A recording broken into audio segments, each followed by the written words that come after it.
Okay, so I'm talking to you today about the activity haikus for learning.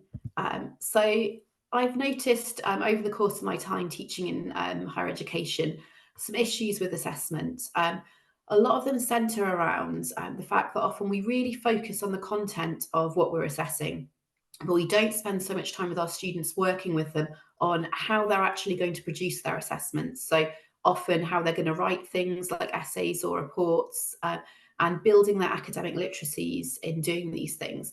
I'm not in any way saying that the content isn't important. That's obviously really crucial, in that the assessment kind of measures learning and also encourages learning. But I do think that we need to be aware that if we don't pay attention to writing, if we don't pay attention to assessment production, then we're having a whole hidden curriculum, which means that some students are going to find it very difficult to actually achieve an assessment, not because they don't know about the content, not because they don't have the understanding, but because they can't produce an assessment of the type and style that we want. And what happens is by the time that we come to teach in HE, we've often been working in our particular genre, in our particular subject area for many, many years. So we kind of just know things by the back of our hand. If we want somebody to write a report, we know exactly what we mean by that. We know what we want them to do. We know how we want them to write. But we don't always communicate that very well to students. So it leads to us making assumptions about what students will know. And often that's kind of quite different from what we're expecting. So we need to spend time with students going through these assumptions, these expectations of the genres that we're asking them to produce.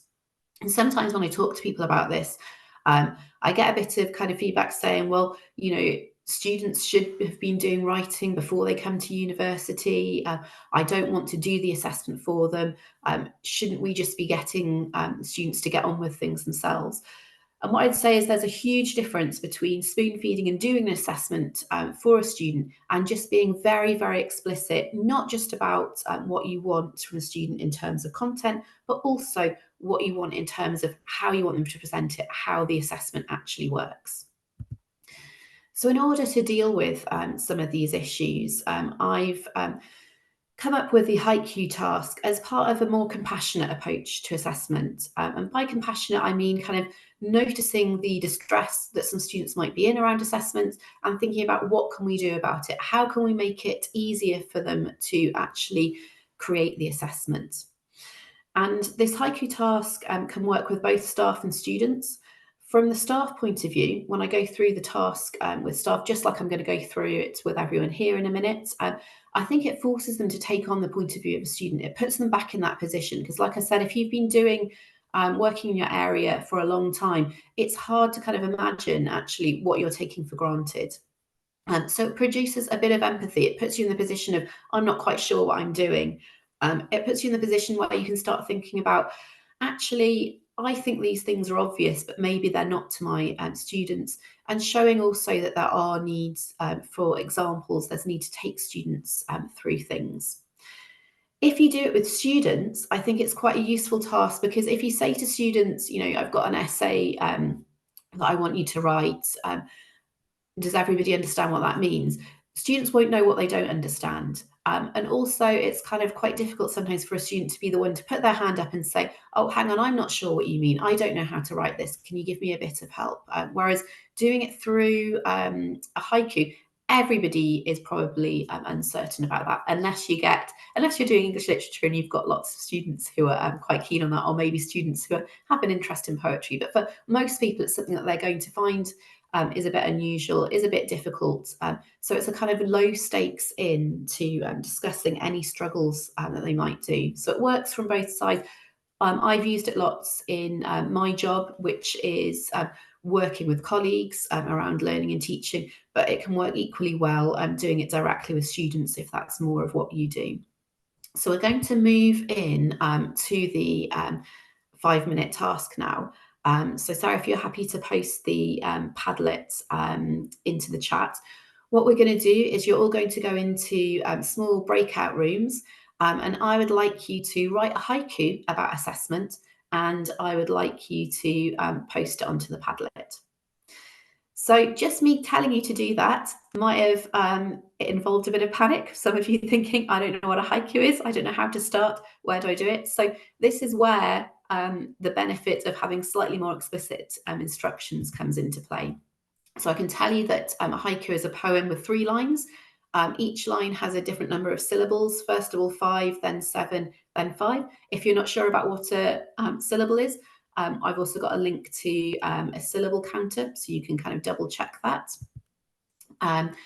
And to make it even less kind of intimidating, if you're still feeling like this is a bit of a daunting task, especially in the short amount of time that we've got, you can just complete this haiku. I've done the first 2 lines for you, so you just need to do a final 5-syllable line. So the first 2 lines are written assessments can be hard, so it helps to, and then you fill in that final line.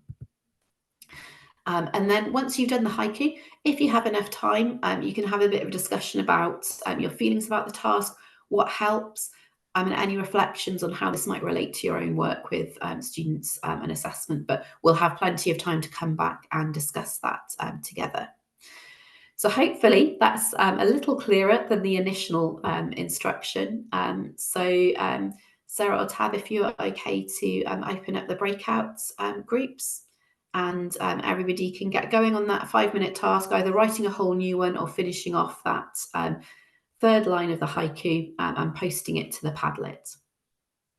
Actually, oh, sorry, did somebody say? Oh, sorry, I don't know if somebody said something. I couldn't hear it. It was just the recording starting. Don't worry. Sorry about that, guys. Okay, so, and I made a note actually of some of the things you said, Jessica, because it really resonated with me. And one of them was this idea of we often focus on content for assessments, but not how actually to do it.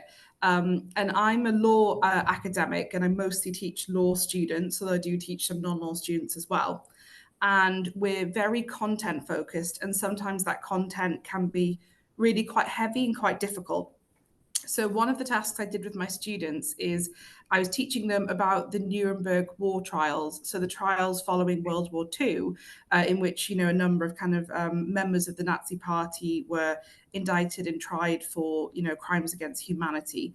And I'd found that in the past, students hadn't engaged very well with this at all.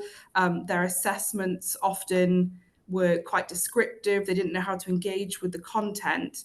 And also I reflected that some students said, we talk about what happened, but we're not talking emotionally. We just talk very factually, but we don't really think about the huge impact this had. So what I did was I asked students to kind of make a creative piece that they put onto Padlet about the Nuremberg trials. And this was something I asked them to do, and I gave them a week to do it ahead of time. And I put my own one on first, which I'll show you in just a moment. So I said, this could be a poem, this could be a mind map, this could be a drawing, this could be a newspaper article you found about it, this could be a collage of images, it could be anything.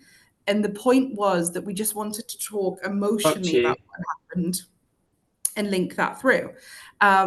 So I asked them to do this ahead of time, and I actually found the responses were really, really good to this. So this is the poem that I put onto the Padlet first. I'm not particularly kind of poetic, but I just wanted to have something as a starting point.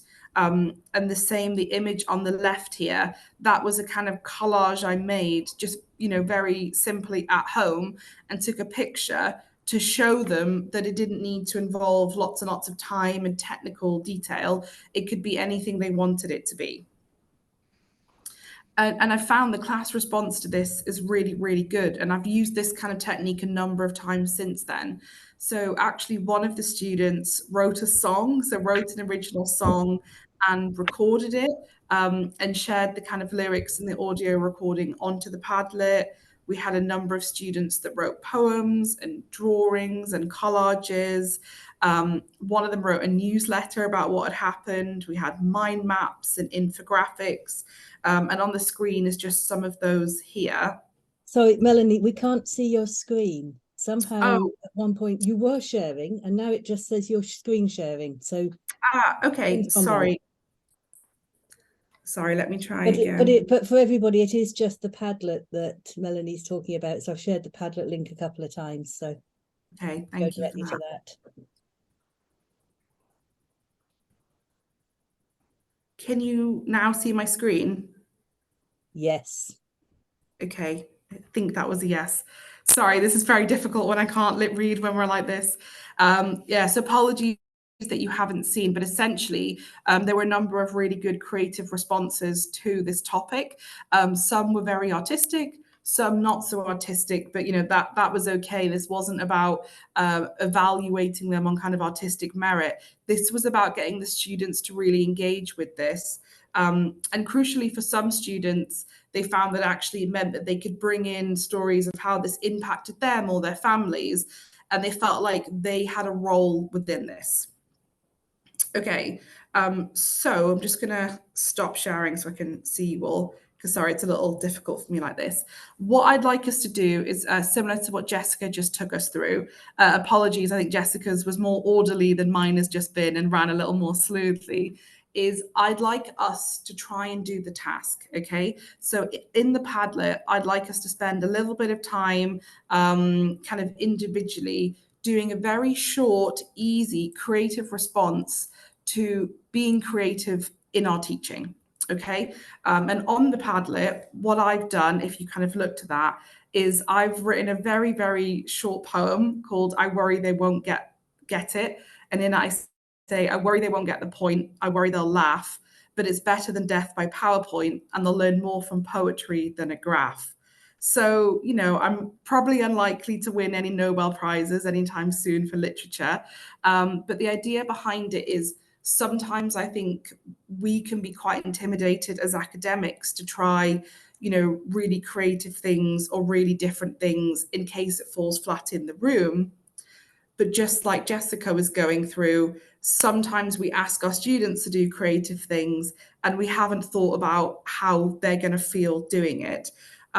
So could we go into breakout rooms, please, and spend about, so I'm not sure, sorry, how long I've got, maybe 10 minutes or so, kind of putting things onto the Padlet. So just any creative response. It could be a short poem. It could be an image you find online. It can be a ChatGPT response if that's the right thing for you, and kind of take it from there and kind of reflect on actually being creative can often feel vulnerable. So yes, if we could go into breakout rooms, if that's okay. Thank you. And someone just give me a thumbs up that they can see the screen. Has it come up okay? That's several thumbs up. Thanks ever so much for that. Thank you ever so much. And thanks to Melanie for that presentation. I should start with a bit of a caveat. I think the only person who's presented today who actually has a background in English, and I'm the only person who's not talking about poetry, which is really unfortunate. I'm quite sad about that. But yeah, I'm just going to sort of move straight into it. And thanks ever so much for inviting me along to come and talk today about elevator pitching the elevator pitch. And this is the kind of sort of meta thing that kind of occurred to me when I was asked to do this presentation, that I was actually doing a form of the assessment idea itself. So we'll see how it goes, because this could be a complete disaster. But for those who don't know me, so I'm Sam Saunders. I'm from the Centre for Innovation Education at the University of Liverpool. So I work mainly with academics developing their curriculum, their assessment practices, and part of the kind of motivation for this idea is the elevator in the room. That's a much better title. I should have done that. Thank you, Ian. That maybe I'll use that in a future iteration of this presentation. So the part of the kind of motivation behind this, I'm kind of CIE's resident sort of assessment enthusiast, and I mentioned this in one of our breakout rooms a minute ago, that the part of the issue I have with assessments in lots of contexts is this idea of their disposability. So the fact that assessments are completed kind of in situ. We kind of give students a brief. Obviously, as we all know this, they complete the assessment according to that brief. We mark it, they get their mark, their feedback, they're either happy or not. And then that was kind of it. It's consigned to the sort of memory and or the dustbin or both. And what I like to kind of encourage staff to do is to kind of use assessments in lots of future contexts. And this kind of ties nicely in with some of my issues around the sort of universal conceptualization of authenticity that's sort of socio-politically driven and very closely tied to employability, which is often problematic. So this is sort of an idea that touches on both of those areas and sort of encourages academics to think about how assessments can be used in future contexts and how it can be used to develop further skills that we can sort of consciously instill in students. So the kind of reflective elevator pitch, and this is the elevator pitch for the elevator pitch, is that it's a short kind of activity that can either be formatively or summatively assessed. In this kind of situation, students consolidate a piece of work that they've already completed and they reformat it into a 5-minute pitch that summarizes the work, that identifies its key arguments and its strengths and its points for discussion. And they kind of pitch that to the module tutor, saying how you kind of went around about doing the assessment, why you chose to do things the way you did, what were your overall salient points or arguments, and what you might do differently next time. It's usually orally delivered. This might not necessarily be the case, and this touches really nicely on Melanie's presentation about creativity and assessments. I would love to see more creative pitches. Give me a 5-minute podcast, a video, a presentation if you want to. Write me a poem about an assessment you've already done, rather than something you've got that you've learned, if you like, on the program, or that you've done in your session. Reformat it into something new. And the format does obviously differ from traditional elevator pitches, in that these kind of often look ahead to projects that haven't yet been completed and try to convince the audience that they're worth undertaking. Please give me money for this project I've got. Reflective pitches ask for the salient point of a larger project that's already been completed and require the presenter to reformat that into a digestible, audience-friendly and concise form. And that's kind of what we've been doing today. All three of us have kind of done this, if you like. Here's something I've done. Here's a sort of very, very quick 5-minute consolidation of this thing. What do you think? Give me some ideas. And I think actually I feel quite confident to say that this has been quite helpful for lots of people in the room. But the act of reformatting the project into a kind of 5-minute pitch is designed to help the presenter's understanding of their own work and its dimensions, alongside their capacity to kind of tailor material to specific audiences and ask them to sort of reflect on an assessment rather than forget it. And that's kind of the point I was making about the disposability of assessments. And the creative aspect of assessments that's kind of become the theme of this session touches on that really nicely as well, because students are far more likely to remember something that they've had agency over, that they've been creative with. And that's the point I think we've been making repeatedly. And I did mention in one of our breakout rooms, a set of my students, when I was teaching English, they made a Monopoly board themed around a Dickensian novel, and it was absolutely fantastic. They loved it, and it sort of became like the thing that characterized the whole experience, and they sort of presented it everywhere, and it was fantastic, and they just loved it. So as I say, the reflective elevator pitch is designed to help students to self-feedback. We really could have called this reflections about assessment. That's very true.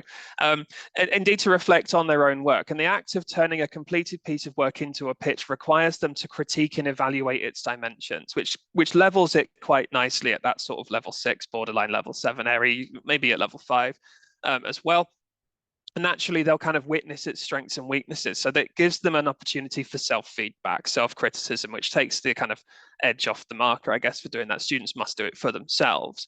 And it's designed to help tutors, as I say, by providing a kind of feedback framework and a platform for them to discuss work with students, thereby saving them time, theoretically, and provides a valuable kind of insight into how students have taken their self-provided and/or tutor-provided feedback into account when reformatting the assessment into the pitch. So if we've given them feedback on an assessment, think about this, think about that, they then have to account for that in the pitch that they then give you later. And what are you going to do? Why did you do it that way? What are you going to do next time? How would you use this in future contexts? So it's sort of self-generating feed forward. That's the idea, and it has worked in the past.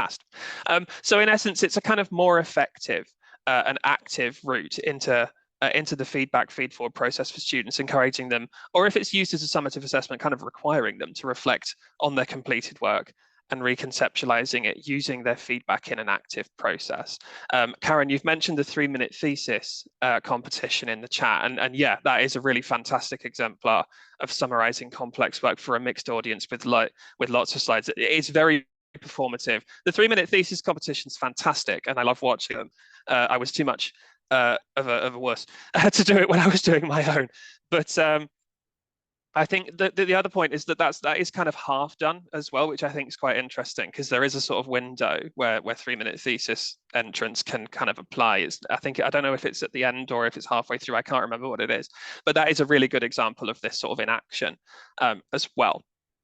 So that's kind of the elevator pitch for the elevator pitch. I think I've managed to get it inside 5 minutes.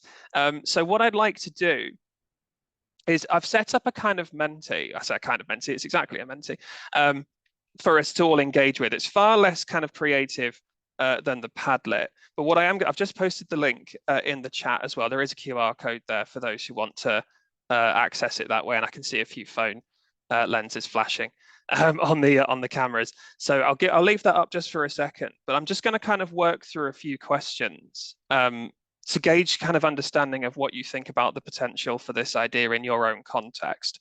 I am going to switch screen now, and this is where technology may fail me because I'm asking them to. There we go. No, it has worked. Can you all see that as it switched over to the Menti? 2 presentations on 2 screens sharing at the same time. I'm very pleased with that. So the first question is kind of what kinds of assessments do you think might lend themselves particularly well to reflective elevator pitches? And the immediate one that flies up is dissertation. That's a very good point. But think about your own contexts as well. What assessments do you have in your kind of portfolio, if you like, in your set of modules that might lend themselves well to this kind of exercise, and why? I'm quite interested in that as well. So why? Please post in the chat. Feel free to shout out, feel free to elaborate while these are flying in. I'm just going to have a quick look at some of them. Blog posts, dissertations, action research projects, essays, yeah, like the classic one, posters, personal development, PPD, yeah. Action research project, I've seen that one. Community projects, portfolio dissertations, blog posts, collages, design problems, for everything. We could do this for everything. Research proposals, thank you, Ian, for putting that in the chat. Goodness me. Employability exercises. I'm interested in that one, employability exercises. This could be like a reflection on your application for a job, or a reflection on your performance in an interview or something like that. Is that the motivation behind that? I don't know who said it, so I can't ask directly. Ian, hello.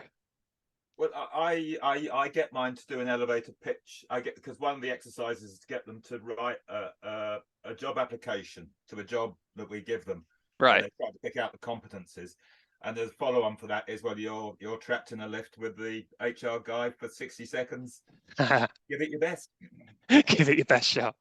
Yeah, so it's about, it's like, practice their getting in contact with an audience. And, yes. Showing their best side. So their best side. Yeah. They're getting them to reflect on their competencies, their employability, their suitability, the way they would pitch themselves. Absolutely brilliant. Yeah, I love that. And I suppose it's kind of like being trapped in the elevator, having done the interview with the HR person, and they're walking you back out of the building. And I suppose the awkward situation is whether you actually feel like that's part of the conversation or not. But it's always worth a try. So I think that's a really good idea. Nice idea thank you, Ian. Nice idea to do the pitch before they run the project. We do this as a presentation pitch for action research projects run by participants at the Aberystwyth with PGC and HE. That's really interesting. These are still flying in. So I agree. We've got such a broad variety or spectrum of assessments here that this could potentially work for. And I think some of the ones are really sort of jumping out at me. Portfolio, I think, is obviously the one that most people have, or not most people, but more people than anybody else have kind of responded with. And I think that's fair enough, because it would be good to ask students to reflect on their choice of things that they included in their portfolio, why they chose that, what it's adding to the overall portfolio. Tell us about what you've included in this, what your overall message is, and what your overall project actually is trying to tell us as well. Dissertations obviously are the kind of very obvious one. I've seen this used at M level in some contexts as well, which has been really helpful. Students kind of hated the idea of having to distill, it was an MRes project, into a 5-minute elevator pitch right at the end, and it sort of acted as a de facto viva, but it was marketed as a 5-minute presentation / elevator pitch on the research you've done and why we should care. And students actually loved it. They came out and they said, this really helped me to understand my actual overall argument, which was really useful. Case-based learning's just popped up. I think that's really interesting, or that's caught my eye. Teaching observations, that's a great idea. I love that. Okay, I'm going to move on, but I like the idea that we've got so many different contexts in which this could be potentially helpful. So the second kind of question, if you like, is, are there any assessments that might not, we've already moved on, non-core subjects, MCQs, graduation, presentations. I mean, yeah, an interesting idea that this might not work particularly well for a presentation assessment, because obviously they're already doing a presentation, unless we reflect on the act of presenting. You know, what would you have done differently in a future context? You know, what is it about a presentation that makes it death by PowerPoint? What could you have done differently later? Are there any other formats of presentation that you could potentially have used? Any other visual formats, podcasts? Why did you choose what you did? Essays, yeah, I think an essay is an interesting one. It depends on the kind of context of the essay, but you could potentially reflect on the question itself if you've constructed your own essay question. But yeah, that could be a little bit more difficult. But I think, you know, action research projects or research-based projects kind of lend itself better to this idea. Physical skills, yeah, that's an interesting one too. Okay, 17. I'm just going to move on to the third question. What do you think are some of the benefits of this? These are already kind of flying in as well. Clarifies their interest, reflects on learning. It's not a presentation. That's an interesting perspective. Students hate presentations. We loathe this idea of getting up and talking to people, but it's marketed as something slightly different. I think the other benefit that we haven't kind of touched on yet is that it's creative. That's just popped in. Thank you ever so much to who put that in. But it's also quite authentic. If students have kind of focused on this employability aspect, if you like, of elevator pitches, if they're marketed that way. You know, this is something you're going to have to sell yourself in whatever life context you enter upon graduation. There are lots of situations where you're going to have to distill you know, what you can do, why you're the best fit for this particular context, this job, this position, this whatever it is you're trying to do, and make that kind of accessible to lots of different audiences. And this can be a really good way of doing that. It's personalized, it consolidates something real world. Thank you to whoever's put that. Reflections, the key one that's come out. Succinctness, yes, that's a skill that students need to develop too. They need to be able to consolidate it down. Dramatize your research. I love this idea of turning, I just had the thought then of sort of a group of students performing their research project as a play, as a short scene or something. I think that's a fantastic idea. I'm going to write that down. Just go play, question mark. And whoever that was, who was that? Oh, it was Beth. Beth, please get in touch and we'll talk about that. Dance your PhD. It was a response to Tab's idea about journal articles having an elevator pitch. And I thought about there's this thing with book trailers, like written books will sometimes produce a trailer like a film trailer. So that's a marvelous idea. Act it out. So yeah, you could do that with your research paper. Just have a short video of you dramatizing what your paper's about. I love it. Let's absolutely do that. There's real kind of like YouTuber qualities to that. I sort of love this idea of YouTube channels, of everyone sort of having a you know, a constant progression, if you like, a sort of blog post, a channel, if you like, of all the different research things they're doing. Philomena Kunk style, love it, absolutely brilliant. Let's write a song to promote our next book. I shouldn't have said that out loud. Yes, yeah, there are benefits to this. It refines your ideas. It's authentic. It helps to drive up students' engagement because they have to reflect on something they've already done. Helps them to kind of make it in a more succinct, accessible, inclusive, and interesting form. Volunteers have to sing our song, and I mean, the succinctness point is really interesting because when we were asked to do a haiku, and this is something I used to do with my students as well, we used to ask them to write things like sonnets or haikus or limericks. There are poetic forms that have particular forms. And people say the first thing that people always think is that that's less creative, it's more restricting. But in a way, it forces you to be more creative because you have to think in different ways that helps you to fit within the parameters of the poem you're trying to write. So if you ask students to kind of consolidate something they've had a lot of agency over for an extended period of time, like a dissertation or an action research project or a portfolio or something like that, that's taken them quite some time, they then have to fit within a set of parameters that forces them to rethink in a different way, to actually put that into a different form, which helps them to understand A, their own project, but B, the knowledge that's gone into it in far more interesting, varied and conscious ways as well. Looking back to go forward, yes, so active use of feedback, as I've said, that's something students are pretty terrible at. We all know this, that you can get the feedback and they throw it straight over the shoulder into the bin, and it's not used in any context again. Okay, and my last slide, I'm just going to bring up here. Are there any potential dangers, pitfalls, or challenges to consider? Language issues, that's a very good point. The accessibility of the format, We are quite bad at writing feedback in lots of contexts. Yes, we are. Explanation of the actual format of the assessment, I think that might refer to, which I think is a good point. If we need to know what an elevator pitch is, so this does need to be set up in quite a specific way. Workload, yes, the scalability of this. If there's 600 students on the module, this may not work, but it may work in a recorded form. So if you ask students to do 2.5 minutes and submit those as a video, you can sort of watch through them very quickly. So the context of how you set this up is quite flexible. Accessibility, again, yes, if you're doing it via technology, digital poverty is a thing, and inequity of access is definitely a thing too. If you're doing it in person, it has the same issues as a presentation, so consider those in the same context as well. I'm very conscious of the time, and I want to say an enormous thank you to everyone who's contributed to these. I think that's everything on this one, so I'm just going to flick back to my other PowerPoint, which I have noticed has just gone out of full screen, so I'm just going to go straight back into that. So I've got a small section just for the last couple of minutes on discussion. We have had quite a lot of discussion on this, but I guess the question I've got is just whether we are interested in doing this kind of assessment in our own practice, whether we think it would be helpful. Are there any contexts where you think it would particularly work well? Does anyone feel like sharing? Or anything I've just kind of missed, if you like, with this idea? I have had a couple of people contact me since we published the book saying they have now used it, which I think is marvelous. But I would be really interested to know what people in the room think. Other than that we should do an active learning network song, which I absolutely agree with.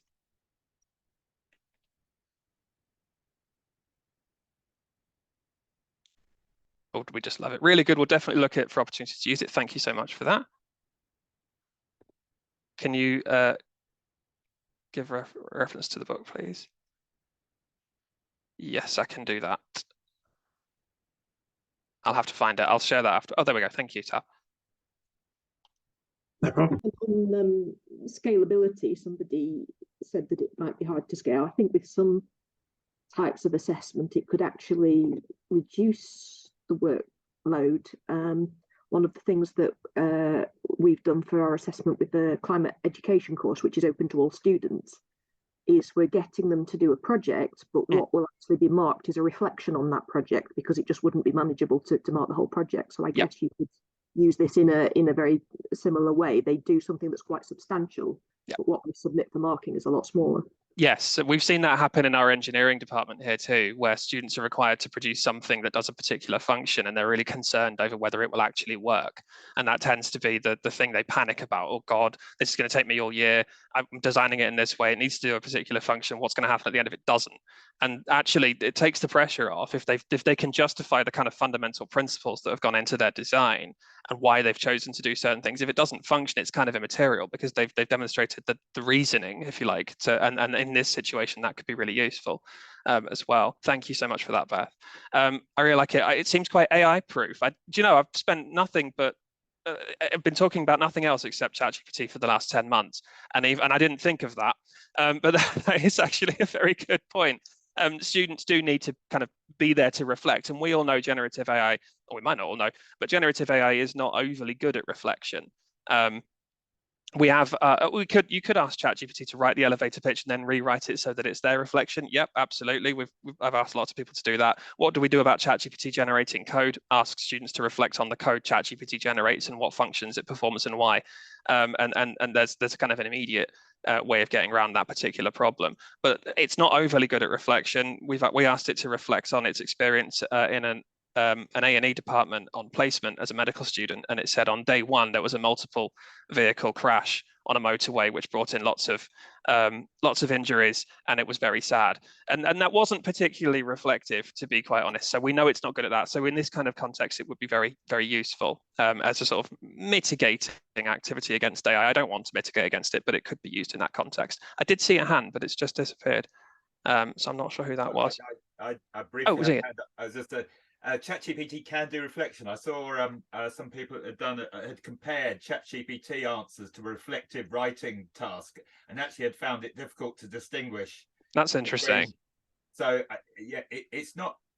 Once you scratch the detail of it, they will. It's clearly ChatGPT will be making this stuff up, as the stochastic parrot is, but it can do it. It can do it. How much time we've got to mark it, I think, that we can distinguish the ChatGPT from the human. Yeah, that is true. It can do it. It can be quite surface level, as you say. You scratch underneath the surface and it starts to fall apart. And when you're reflecting on an experience as well, it doesn't know that experience. So if you know your students have done a particular thing, ChatGPT hasn't done that particular thing, so it's not going to match up in lots of places. But you're right, it does do it. Just going to catch up on the chat and then I will finish off because I'm very aware of time. So the importance of reflection is the process that goes on in the student's mind. Absolutely, not so much the product it creates. So that the process is part of the learning, definitely true, which is why 5 minutes is enough. That's the actual part of the assessment is how they reconceptualize that into that very small specific moment. If reflecting on a group task will perhaps need guidelines regarding discussing other students' contributions, that's very true.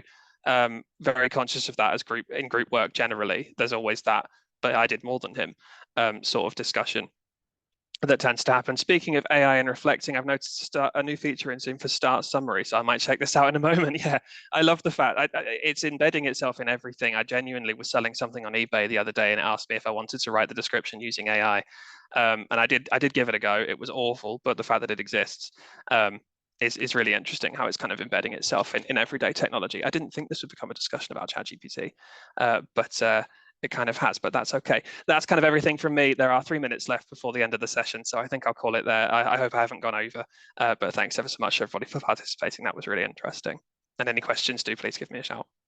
Thank you, Sam. Thank you. And thank you, all three of you, for being so absolutely brilliant, for being so motivating, for being so creative, and also for keeping to time, which is fantastic.